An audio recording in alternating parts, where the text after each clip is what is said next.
Hola a todos. Bueno, para esta súper celebración de la cátedra del mes del libro y del idioma, quería comentarles las memorias de Billie Holiday, que se llama Lady Sings the Blues. Bueno, la verdad es que es un libro que me ha impresionado muchísimo y bueno, la vida de esta mujer dura, muy dura. Comienza así. Mamá y papá eran un par de críos cuando se casaron. Él tenía 18 años, ella 16 y yo 3. Saquen la cuenta. Mamá trabajaba de criada en casa de una familia blanca. Cuando descubrieron que iba a tener un bebé, la echaron. La familia de papá también estuvo a punto de tener un ataque al enterarse. Eran gente de buena sociedad y nunca habían oído hablar de cosas semejantes en su barrio de East Baltimore. Pero esos dos chicos eran pobres, y cuando eres pobre, creces deprisa. Bueno, en otro momento de esta biografía, ella nos cuenta que hubo una época en la que estuvieron a punto de que las echaran del piso donde vivían por el alquiler y eso, y ella salió desesperada a buscar trabajo. Al llegar a Ponce and Jerry's estaba desesperada. Entré y pregunté por el patrón. Creo que hablé con Jerry. Le dije que era bailarina y quería que me probara. En realidad solo sabía 2 pasos, el derecho y el cruzado. Ni siquiera sabía que existía la palabra audición, pero eso era lo que quería. Bueno, ella baila, no bailaba bien, y el pianista se apiadó de ella y le preguntó si sabía cantar. Ella dijo, claro que sé cantar, eso no es nada del otro mundo. Yo había cantado toda mi vida, pero disfrutaba tanto con ello que nunca se me ocurrió que sirviera para ganar dinero. Además, aquellos eran los tiempos del Cotton Club y de las gatitas glamorosas que lo único que hacían era mostrarse atractivas, menearse un poco y recoger el dinero de las mesas. Le pedí al pianista que tocara Traveling All Alone, lo más cercano a mi estado de ánimo. Y en algún momento debió de calar hondo. Se acallaron todas las voces en el bar. Si a alguien se le hubiera caído un alfiler, habría sonado como una bomba. Cuando finalicé, todos aullaban y levantaban sus vasos de cerveza. Recogí $38 del suelo. Antes de irme, al terminar la noche, dividí el botín con el pianista y me llevé 57 pavos. Compré un pollo entero y alubias con tomate que a mamá le encantaban. Subí corriendo la 7ª avenida hasta casa. Cuando le mostré a mamá el dinero para el alquiler y le dije que tenía trabajo de cantante por $18 semanales, no podía creerlo. Bueno, recordemos que en toda esta época ella es menor de edad. Aquí está una parte donde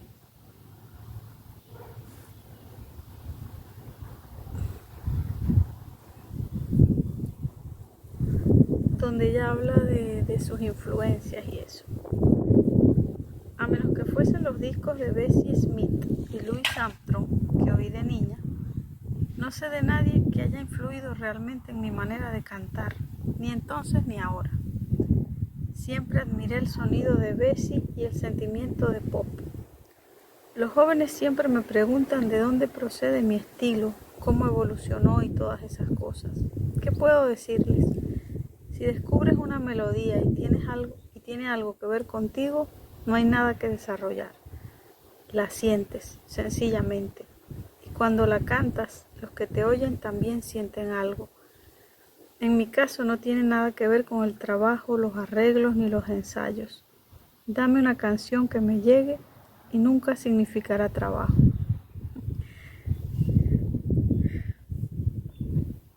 Bueno, Nada, de verdad que no la he terminado, pero me va encantando porque, bueno, es muy verdadero, es muy auténtico, es una mujer fuera de lo común, hablando de su vida como mujer negra en Estados Unidos, en una época en donde, bueno, era bastante complicado todo.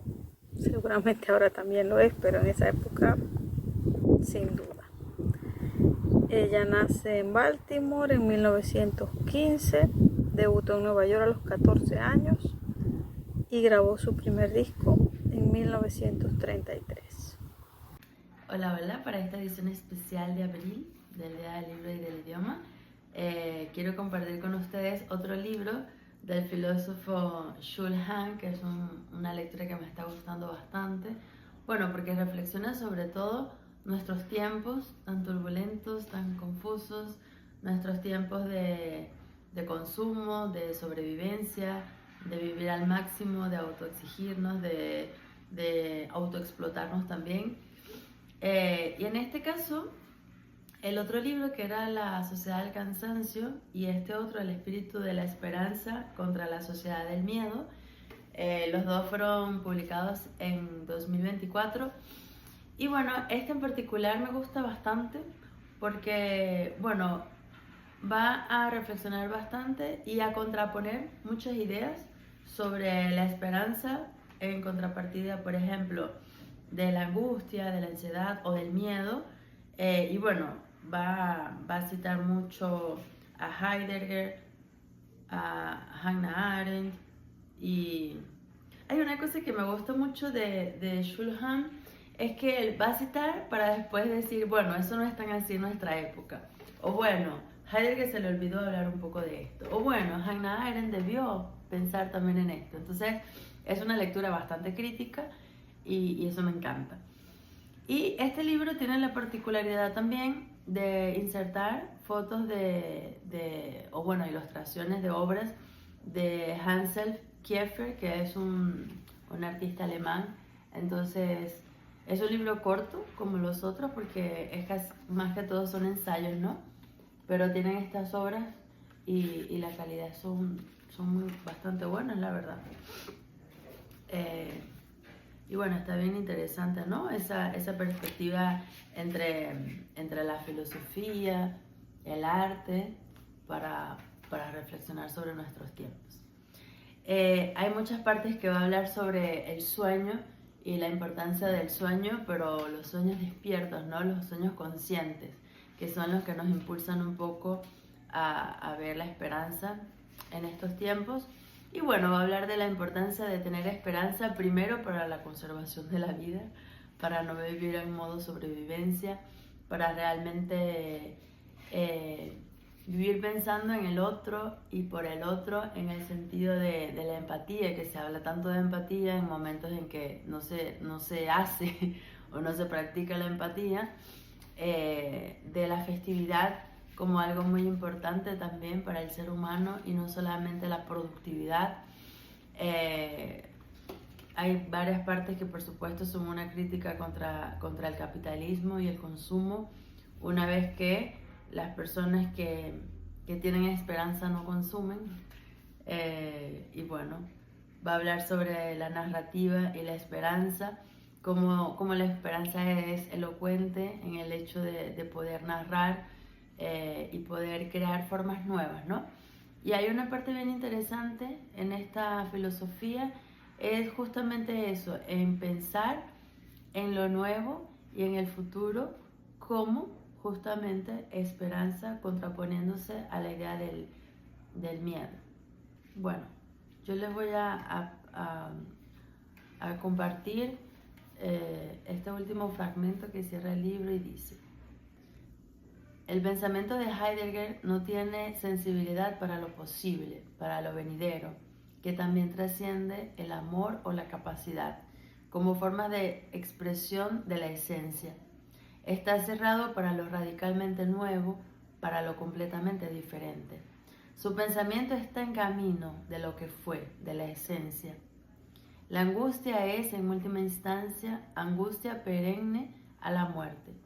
No es el nacimiento, sino la muerte que determina y afina el pensamiento de Heidegger.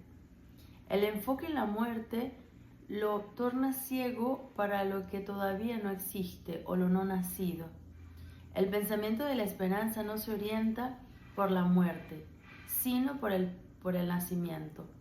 No por el ser en el mundo, sino por el venir al mundo. La esperanza espera para más allá de la muerte. La marcha del pensamiento esperanzoso no es un avanzar para la muerte, sino un avanzar para el nuevo nacimiento. El venir al mundo como nacimiento es una fórmula básica de la esperanza. Hola amigos de la cátedra, Anaïs una vez más por acá, y en esta oportunidad quería compartir con ustedes lo que ha sido mi lectura en el primer trimestre de este 2026. Aunque no es un género en el que suelo, digamos, navegar, por decirlo de alguna manera, me arriesgué con Stephen King y su novela It. Bueno, me imagino que ya algunos habrán visto de esta novela, pues se han sacado series, también, si no me equivoco, películas. Y bueno, quería comentarles un poco de qué va la obra. ¿Ok? It, Stephen King trasciende el terror para convertirse en una exploración profunda del miedo, la memoria y la infancia. Desde el punto de vista escritural, se destaca una prosa directa, con un lenguaje bastante accesible, que esconde capas psicológicas bastante complejas. Dentro de estas capas se esconden o se alternan registros de lo cotidiano, lo infantil, lo grotesco, logrando que el terror emerja precisamente de lo familiar. Se maneja una estructura narrativa entre el pasado y el presente. Así que estos dos tiempos se entrelazan constantemente. En It, algo que me parece súper interesante es cómo la memoria funciona como un territorio quebrado, donde los traumas infantiles emergen de nuevo en la adultez. Cada personaje de esta novela representa un miedo específico. Es por ello que Pennywise es más que un monstruo, es esa entidad maligna que se adapta al terror de cada uno de estos personajes.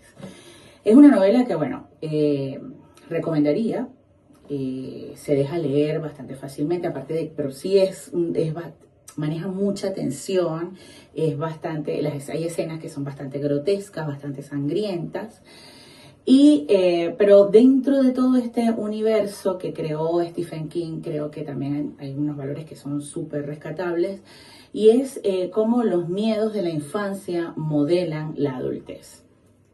También creo que el hecho de, la memoria o la necesidad de recordar para sanar también es algo que se ve como constantemente planteado acá en esta novela.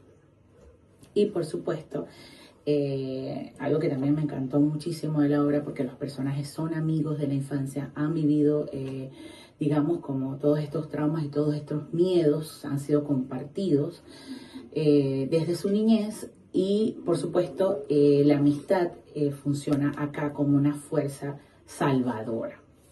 Entonces, en este mes del libro quise debutar con esta obra, que también recomiendo, y espero que si se animan a leerla la puedan disfrutar tanto como la he disfrutado yo. Hasta una próxima entrega.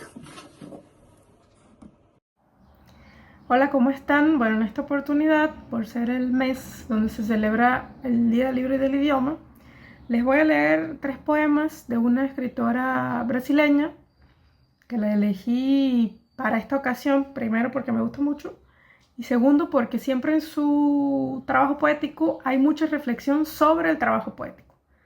No solo sobre la poesía en sí o el hecho de escribir, sino también sobre lo que circunda la poesía, como la edición, la traducción, y también cosas más relacionadas a la filosofía del lenguaje, como la relación de las palabras con lo real, sobre los procesos de significación. Entonces me pareció que podía ser idóneo para esta ocasión. El primer poema se llama Traducción. Este poema en otra lengua sería otro poema. Un reloj atrasado que marca la hora correcta en otro lugar. Un niño que inventa una lengua solo para hablar con otro niño. Una casa de montaña reconstruida sobre la playa, corroída poco a poco por la presencia del mar. Lo importante es que en un dado momento los poemas se alcancen, como en ciertos problemas de física en viejos libros escolares. Ahora otro que se llama Buena idea para un poema. La autora normalmente usa el humor para escribir, entonces termina siendo una lectura muy leve y muy interesante. Anoté una frase en un cuaderno, la encontré algún tiempo después. Me pareció una buena idea para un poema. Lo escribí rápidamente, lo que es raro. Inmediatamente después sucedió que la frase anotada en el cuaderno me pareció una cita. Creí recordar que la copiara de un poema. Creí recordar que leyera el poema en una revista. Busqué en todas las revistas, son muchas, no lo encontré. Pensé, si yo no hubiese recordado que la frase no era mía, ¿sería mía? Pensé, si yo recordase dónde leí todas las frases que escribí, ¿alguna sería mía? Pensé, ¿es un plagio si nadie lo nota? Pensé, ¿debo librarme del poema? Pensé, ¿es un poema tan bueno así? Pensé, las palabras cambian de piel, tanto robé por amor, en cuántos libros he leído historias sobre nosotros dos. Pensé, ni siquiera era tan buen poema así. Y por último, uno que me gusta mucho particularmente, que se llama Cuchillo. ¿Cómo llamar cuchillo tanto a ese clavado en una fruta como a ese clavado en el pecho? ¿Cómo llamar fruta tanto al sol pulposo de la naranja como a la luna dulce del lichi? ¿Cómo llamar pecho tanto al peso hueco de mi corazón como al peso hueco de tu corazón? Y bueno, es eso. Espero que les haya gustado. Sus poemas han sido muy traducidos al español y ahí se pueden encontrar en internet en varias revistas. Incluso en la revista Poesía de la Universidad de Carabobo hay algunos poemas traducidos de ella. Bueno, es eso. Chaito. Hola, gente de la cátedra. Emily González Ordóñez por acá.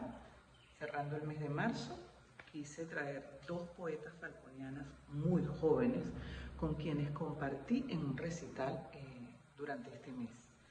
Estas muchachas sus textos son inéditos, pero les pedí permiso para traerlos y compartirlos con ustedes. La primera se llama Isabela Morón. Isabela tiene 19 años y su texto se llama Carne no rima. El poeta busca crear versos para las musas perfectas, dedicando estrofas y bellas letras, pero no soy tus versos. Entre líneas leo tus deseos. No soy un verbo con el que juegas, saciando tu desvelo, ni las comas para seguir consumiendo tu ego. Y, aunque ves, solo te quedas en el reflejo. No entiendes que soy el sujeto de mis versos, que son escritos en insomnios de un alma consumida por tus miedos. No son frutos de una niña que te pide que la salves. Yo estoy cubierta de sangre.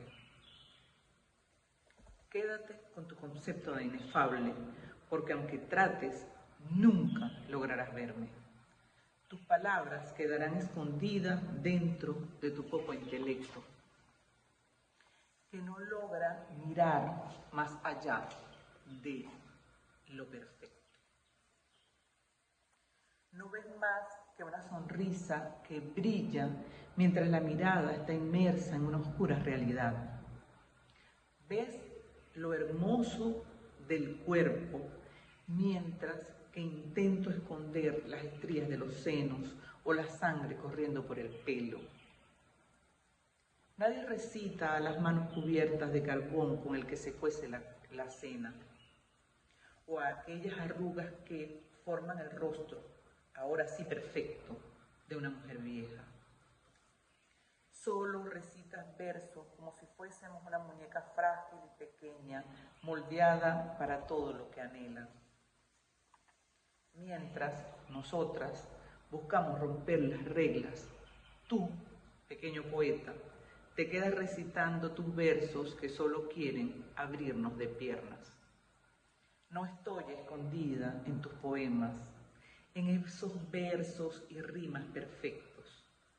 Yo soy individuo, un ser completo que perturba todas tus letras. Y cierro con dos textos de Frangeli Pinto. Frangeli tiene 17 años. Marrón claro. Marrón claro, pero no chocolate. No es marrón como las manchas del suelo. No es marrón café, pero sí me quita el sueño. Me quita la valentía y la fuerza en las piernas, y el aliento me traiciona. Marrón claro que me pones rojas las mejillas. Reglas. Tú, pequeño poeta, te quedas recitando tus versos que solo quieren abrirnos de piernas. No estoy escondida en tus poemas, en esos versos y rimas perfectos. Yo soy individuo, un ser completo que perturba todas tus letras. Y cierro con dos textos de Frangeli Pinto. Frangeli tiene 17 años. Marrón claro. Marrón claro, pero no chocolate. No es marrón como las manchas del suelo. No es marrón café, pero sí me quita el sueño. Me quita la valentía y la fuerza en las piernas, y el aliento me traiciona. Marrón claro que me pones rojas las mejillas.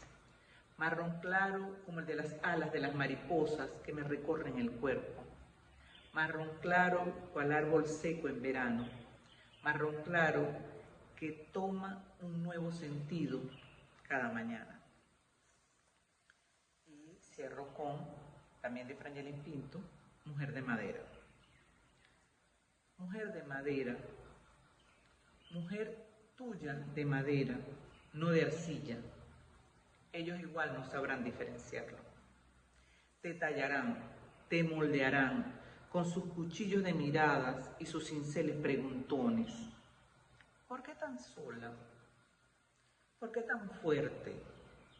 ¿No confías en mí? Antes de luchar por no dejarte amoldar, mujer de madera, vas a empatizar. Querrás ver culpable, pero entenderás que no hay nadie a quien culpar. Solo personas que no tienen tiempo para cambiar. Sentirás el filo de sus expectativas. Mujer de madera, aunque fueses perfecta, después de encajar. Pero es que nunca eres perfecta cuando eres mujer. O quizás eres el hombre perfecto, nacido mujer. Mujer de madera, cuando estés pequeña, después de ser cortada, querrás ser algo que da sombra. Y te quitarás tú sola los pedazos impuestos. No estarás incompleta. Solo cuenta las veces que hiciste lo que quisiste. Crujirás en el silencio de la cocina, en la perfección de un molde que te queda pequeño, aunque te hayan quitado los pedazos. Les traje entonces estas dos poetas falconianas que son muy jóvenes, que están escribiendo en este momento y que me parece que tienen una fuerza y una voz que es digna de revisarse y de prestarle atención, porque es gente que va a hacer bastante ruido en la literatura falconiana. Chao, gente de la cátedra. Muy feliz día a los amigos de la Cátedra Libre. En esta oportunidad quisiera comentar este librito que me encontré recientemente del escritor Alberto Savinio. Yo lo conocía como cuentista. En este caso me consigo con que es escritor de diarios. El librito se llama así, El destino de Europa. Tiene una carátula de Mussolini. Porque me agrada, me encanta conseguir diarios de escritores. Es una cosa que recomendaría mucho. Es más, yo tengo la hipótesis de que la graduación de alguien como escritor es escribiendo diarios, porque los diarios de los escritores en los que yo he conseguido madurez, altura realmente intelectual, siempre registran diarios. Algunos los hacen póstumos, otros los publican en vida. Por ejemplo, subtitula un artículo así. Se llama Bromas de Marte y está escrita nada más y nada menos que el 3 de octubre de 1944. Estamos hablando de plena Segunda Guerra Mundial. Y dice, los hombres creen hacer la guerra, cuando es la guerra la que hace a los hombres. Vaya broma. De todas las acciones humanas es la que mejor escapa a sus propósitos. La guerra arrastra a quienes la desencadenan. No es bueno, por lo tanto, olvidar que las guerras no saben nunca cómo pueden acabar. Esto para mí me parece de una actualidad macabra. Bueno, incluso termina con la cita, por lo menos ese fragmento en el que dice de que no hay nadie que sea más vengativo que el dios Marte. Me parece extraordinaria esa imagen. Por ejemplo, hay otro fragmento del diario donde él comenta, como siempre son los escritores en sus diarios, los escritores literarios, mejor dicho. Ellos comentan cuando consiguen un libro, hasta si tuvieron suerte, terminan concibiendo que haberse encontrado ese libro fue un acto del destino. Es decir, después de que los escritores son tan escépticos, terminan siendo creyentes en las casualidades. Pero así es, pues. Por ejemplo, o supersticioso de las casualidades. Por ejemplo, aquí diserta sobre qué es una naturaleza de la literatura. Eso me parece que está en los diarios como característica distintiva. Entonces, por ejemplo, aquí dice, la literatura no es cosa del presente, mira el presente, mejor dicho, la literatura no mira el presente con los ojos del presente. La literatura conoce aquello que el presente ignora, dice lo que el presente calla, ¿sí? Por ejemplo, dice, la literatura es la esperanza escrita. Magnífica cita, ¿verdad? ¿Tendría la literatura tanta dignidad y elevación si su misión no fuese rescatar a los hombres de la miseria, es decir, del presente? Cosa maravillosa y magistral. Por ejemplo, aquí más adelante, casi terminando el pequeño diario, dice que un amigo le reclama, así sois vosotros los literatos, mientras el mundo se debate en medio de los peores sufrimientos, vosotros permanecéis indiferentes e impasibles en nuestra torre de marfil. Entonces dice, yo dejé que mi amigo terminara con sus lamentos, comprendiendo su visión tal vez, pero dice, después reflexionando, construir una torre de marfil, empecé, es cosa que no está al alcance de todo el mundo, es fruto de la capacidad y ante todo de la previsión, ¿sí? Por ejemplo, él reflexiona que esa capacidad, que el mundo fuera muy distinto si cada quien se bastara a sí mismo, pero en el sentido que tenía aquel filósofo griego que decía que la clave de la felicidad, de la sabiduría es conócete a ti mismo. Esa sustancia, ese interés está en los diarios literarios, en los diarios de escritores y en este pequeñito de Alberto Sabino. A veces son así. A veces lo que pasa es que las editoriales publican de los diarios literarios simplemente como extracto. Y entonces eso es lo que encontramos aquí en estos fragmentos de prosa de Alberto Sabino. Pero a mí me parece de mucha actualidad y muy recomendable. Un abrazo. Saludos amigos de la Cátedra Libre, Agustín García. Mi nombre es Mirna Mendoza. Yo les quiero comentar este texto de Fernando Vallejo titulado Mi hermano el alcalde. Es un libro pues escrito hace tiempo, en el 2004, pero que afortunadamente llega a mis manos en este momento que acabo de leer, pues un libro que comentó Daniela en la edición pasada de Burnout Society. Bueno, después de leer este libro me parece que cayó perfecto, es una dupla, es un libro, una sátira sobre el proceso democrático en Colombia, y bueno, toca muchas aristas de todo lo que es este proceso democrático, todo lo que conlleva el clientelismo político, los juegos que se hacen, los trasfondos. Bueno, está muy bien hecha, Realmente la disfruté mucho, es un lenguaje muy de desenfado. No conocía nada de Fernando Vallejo. Sé que su obra, hay una obra muy famosa que es La Virgen de los Sicarios, de la cual no lo he leído, pero llegué a ver la adaptación que se hizo también hace mucho tiempo atrás. Y bueno, ahorita después de haber leído esto, realmente me interesa leer otros textos de él. Lo disfruté mucho. Este escritor colombiano todavía está vivo en sus 80, pues ensayista, cineasta, también tiene varias producciones de las cuales también me gustaría llegar a conocer. Bueno, esta novela la escribe en el 2004 y es ficción y además parte de autobiográfica. Realmente es su hermano Carlos quien se lanza como alcalde de una ciudad de allá de Colombia. Y bueno, cuenta todo el proceso desde el inicio, de por qué se lanza como alcalde y todo lo que conlleva hasta el final de sus días.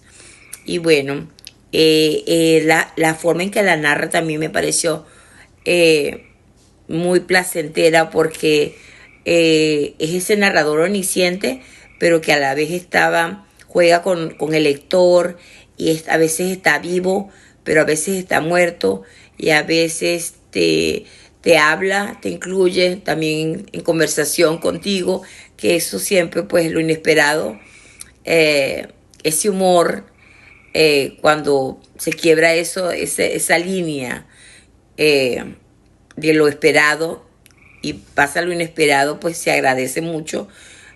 Particularmente a mí me gustan mucho esos juegos narrativos. Y bueno, como ya les dije, el lenguaje es de desenfado, tiene mucho humor. Me veo muy reflejada mucho con este proceso democrático dentro de mi país.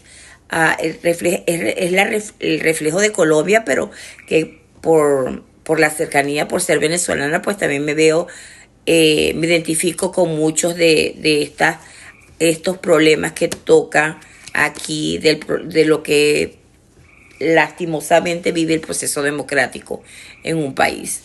Y bueno, les voy a leer fragmentos para que ustedes puedan también ser parte de esta sátira, de este humor, de esta novela que disfruté mucho, que me sacó mucha sonrisa y que además la estaba leyendo en mi idioma español y fue doble placer. Les voy a leer aquí. Doctor, le decían a Carlos, pues en efecto lo era, abogado. Allá todos son doctores, los médicos, los ingenieros, los arquitectos, los abogados, hasta el narcotraficante Pablo Escobar, que en paz descanse, le decían doctor. El doctor Echevarría sacaría en Harvard un doctorado en coca. Les leo otro fragmento. El orador estrella del banquete era un político de todos conocido apodado Buñuelo, porque como los buñuelos de Colombia, que son unas bolas fritas de harina con queso, se volteaba según le iba dando el calor convenenciero de la política, para mejor freírse en el aceite.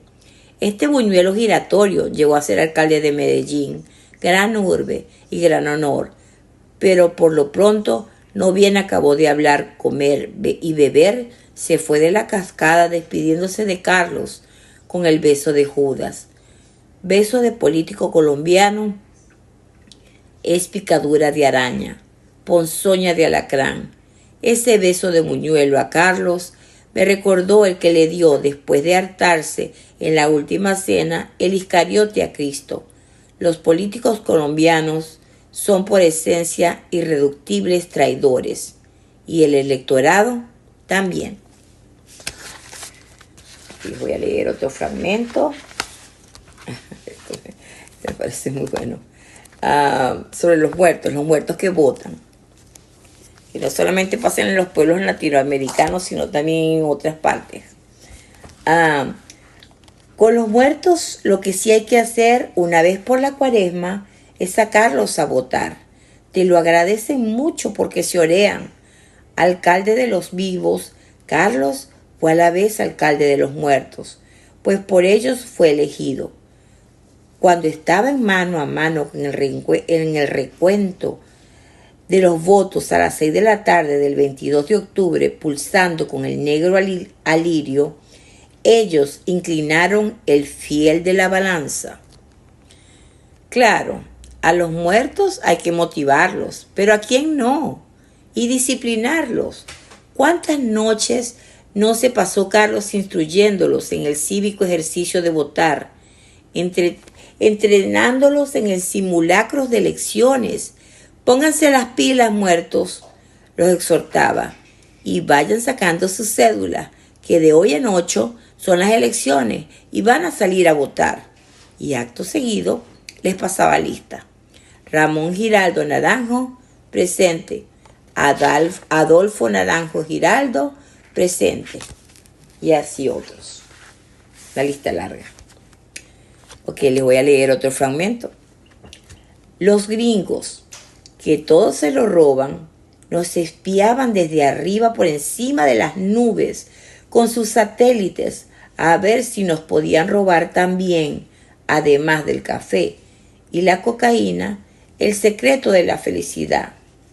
Ilusos, la felicidad no se hizo para ustedes. Huevones. Ok, les voy a leer otro fragmento. Prendí el computador y había un mensaje de mi casa. Carlos acaba de ganar la alcaldía de Támesis. Mañana te cuento. Esa noche ni cené, ni dormí, ni piché bendiciendo a la democracia. Sí, ese es el gran sistema del mundo. No hay otro. Bendito sea Montesquieu y su espíritu de las leyes. Voy a leer otro más. En Colombia no es como en Brasil, donde recolectan dándole palo al cafeto. A garrotazos tumban el café y sin separar los granos buenos de los malos, o pasilla, o sea, el oro de la escoria. A los trancazos lo empacan y ahí se va al mercado internacional, dizque a competir con el nuestro.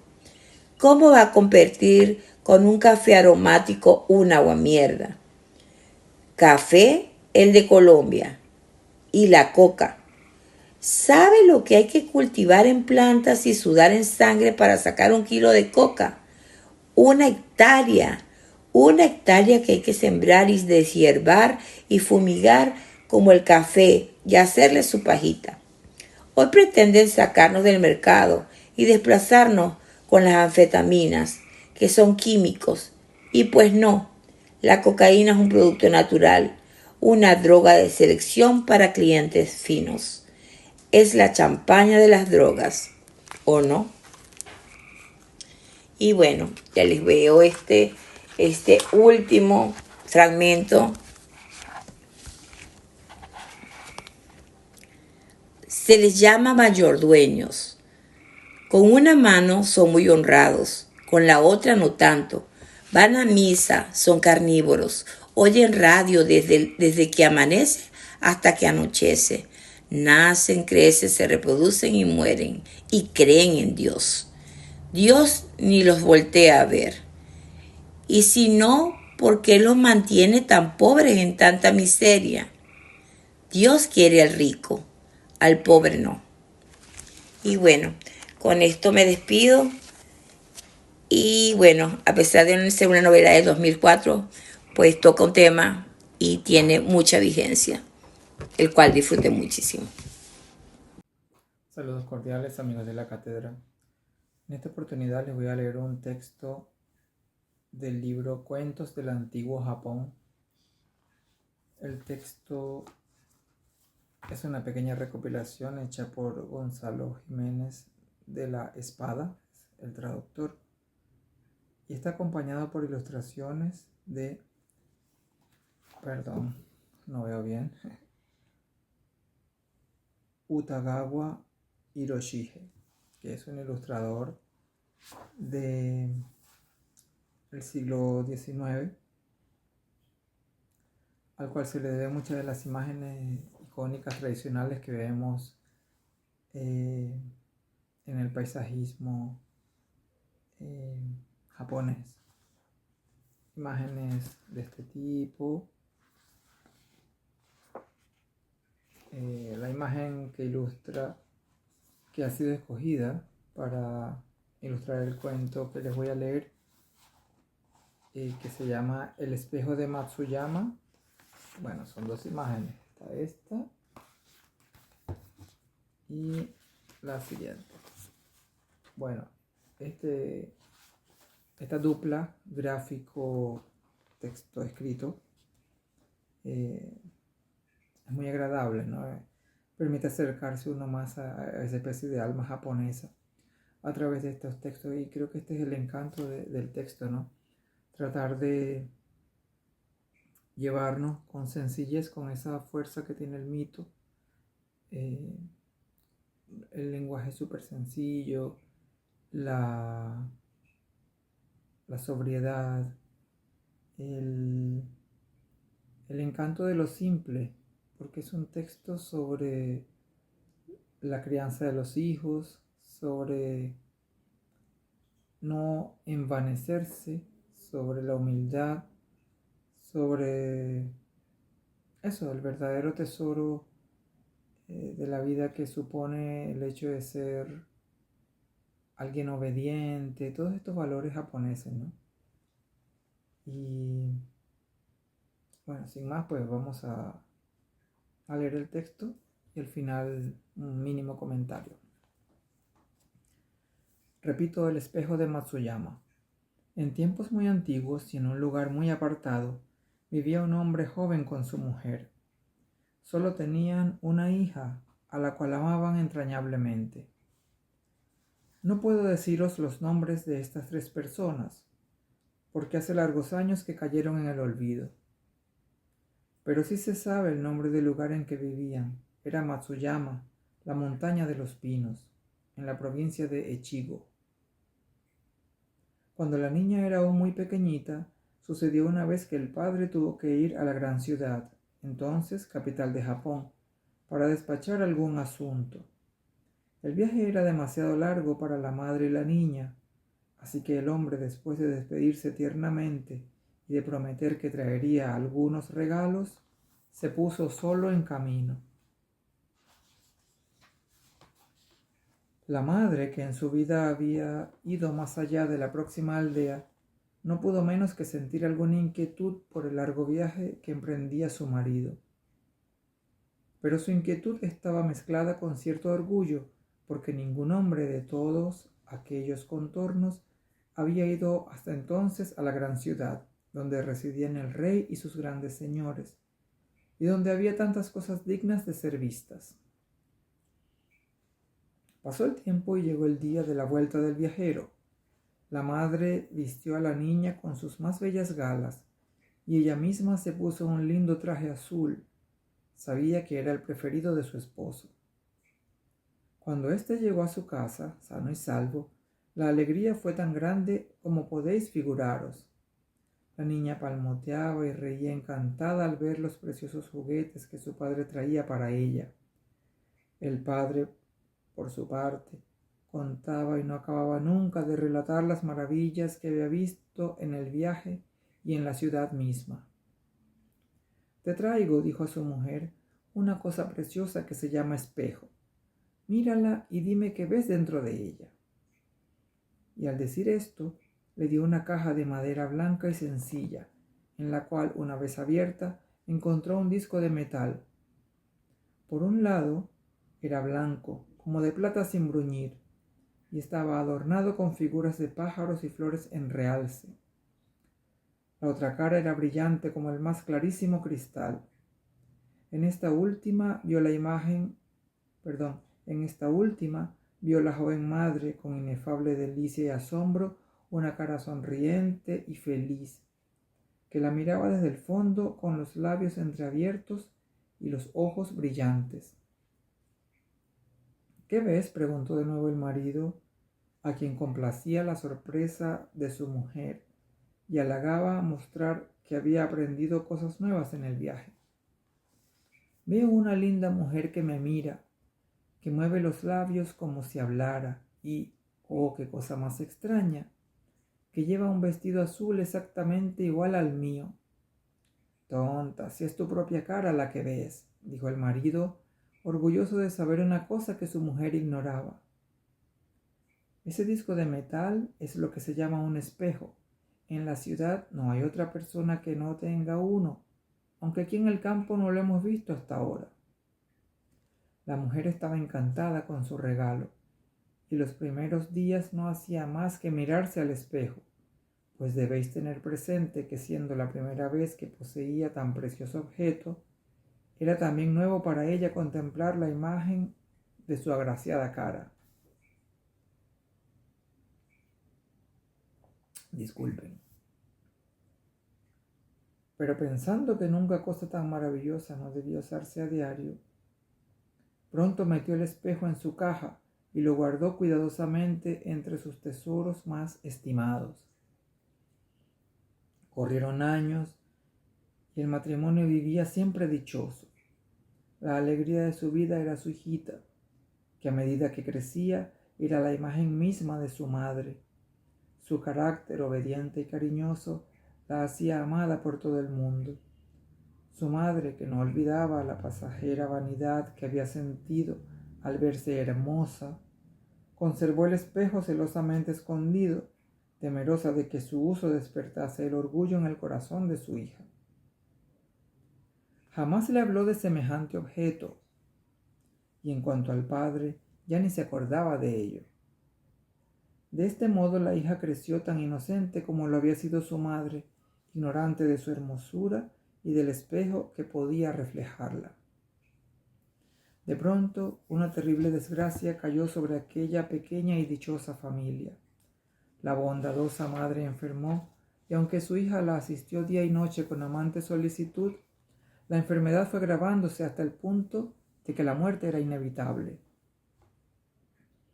Cuando comprendió que debía separarse tan pronto de su marido y de su hija, la pobre mujer sintió un dolor profundísimo, pensando con pena en los amados seres que iba a dejar en el mundo, y especialmente en su hijita. Entonces llamó a la niña y le dijo: «Hija de mi alma, bien sabes que estoy muy enferma.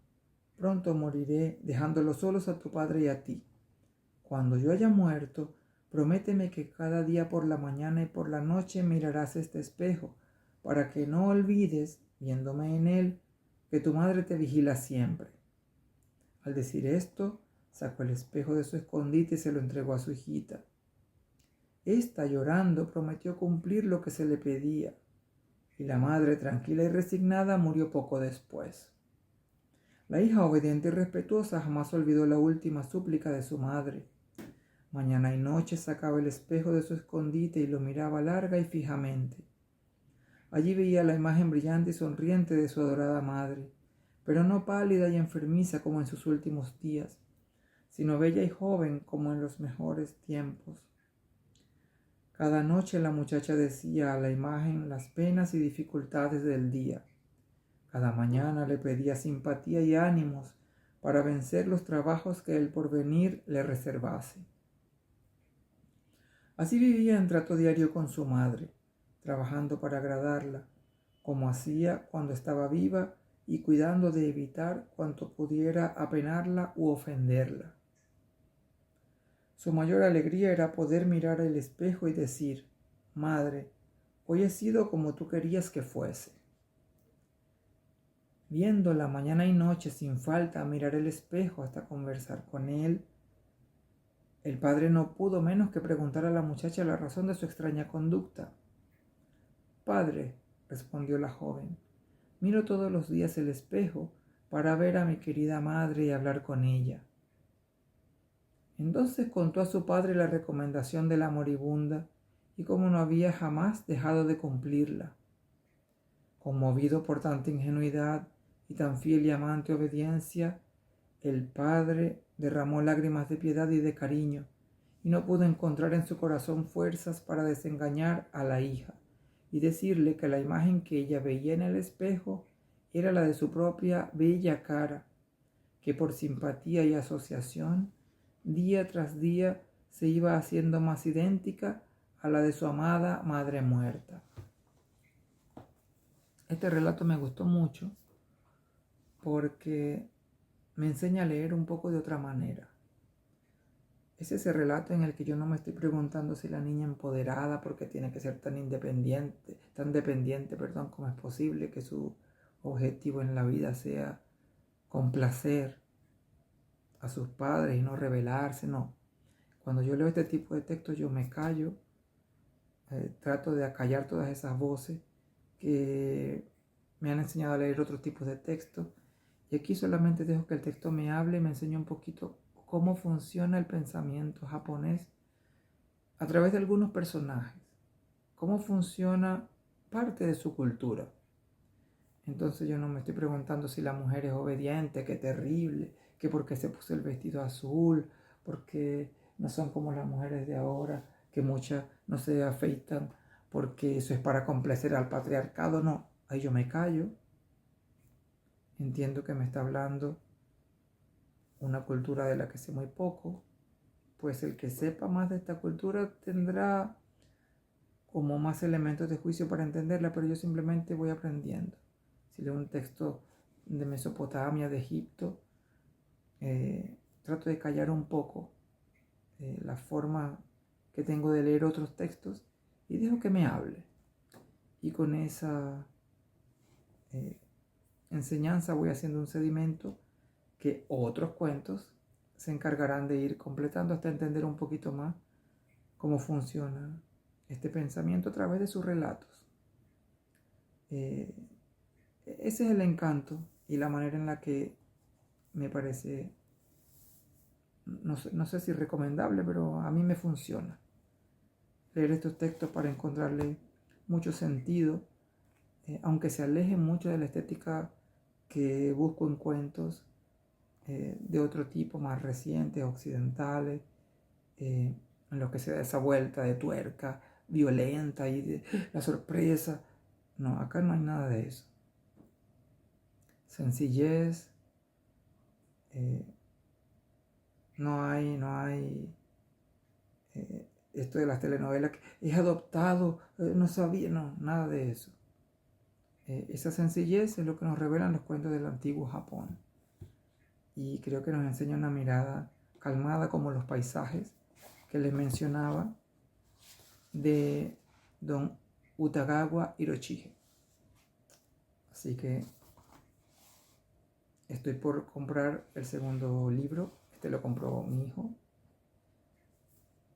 Buena recomendación de parte de él. Ahora voy yo por el segundo y les contaré sobre eso en un segundo video. Cómo va otro cuento del segundo tomo de los cuentos del antiguo Japón.